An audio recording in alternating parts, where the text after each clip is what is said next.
Hi there. We're continuing our journey through the Psalms, the Tehillim, the praises in Hebrew, and we're in Psalm 78, Psalm Ein Het in the Hebrew numeral system, and we're reading from verses 32 to verse 55 today. And so here the psalmist is continuing, the singer is continuing this song of recording the terrible struggles of Israel with the Lord to actually obey him and to listen to him, even though he brought them out with such power out of Egypt. And this is so that the next generations will be warned and will stand in awe of God and will see how to follow him. So it says that they sinned, they didn't believe his works, and so their days were eaten up in Hevel. It says in verse 33. Hevel is that word that means transience. They were gone like that. They were gone like a breath, and their years were just taken up with troubles, and they sought God, but they kept forgetting about him. Eventually, they remembered that he was their rock, but they didn't apply themselves to it. It says they just flattered him. They gave him the fruit of their mouths, but they lied to him with their tongues because their heart, it says, wasn't right, and they were not faithful to the covenant that God had given them.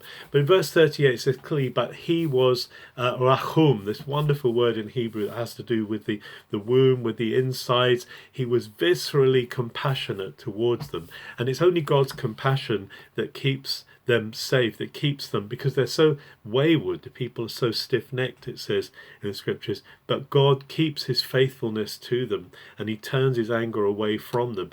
Why? Because he remembers that they're dust. He remembers their basar. He remembers their flesh.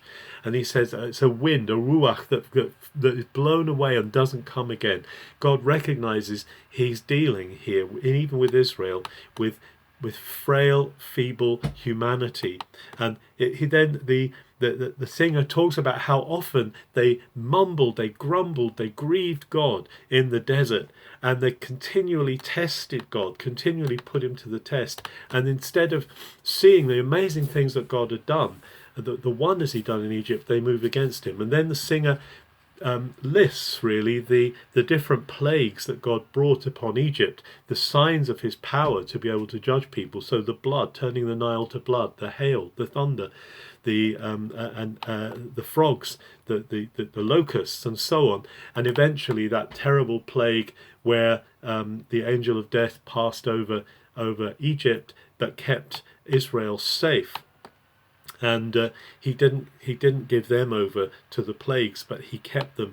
And then verse 52 it says he made his people go out like sheep. He led them like a flock, and guided them into the desert. God brought his people into the desert to meet with them. This was his heart, to connect with them, to have a people who related to him. He delivered them powerfully and led them into the place of encounter with him. And he gave them his tabernacle. He gave them a place to meet with him, the sanctuary, and then when he brought them to Sinai, when he brought them to the place where he met with them. And also he then made space for them. In verse 55 he made space for them by removing the kings and the nations before them who were withstanding them from getting to the promised land. And he gave the people of Israel tents to dwell in. He met with them. This is the halcyon days, the singer is saying, of Israel's existence, meeting God in the desert. But he says even then they were still frail and feeble, and they still grumbled against God. How important it is that we don't take God for granted, that we recognize just how powerful his compassion is towards us and how much he is holding us, and we don't take for granted the amazing things he does for us. Let's continually be thankful. Let's continually stay in faithfulness to his covenant, because he stays faithful to us and he's so compassionate towards us. Have a good day.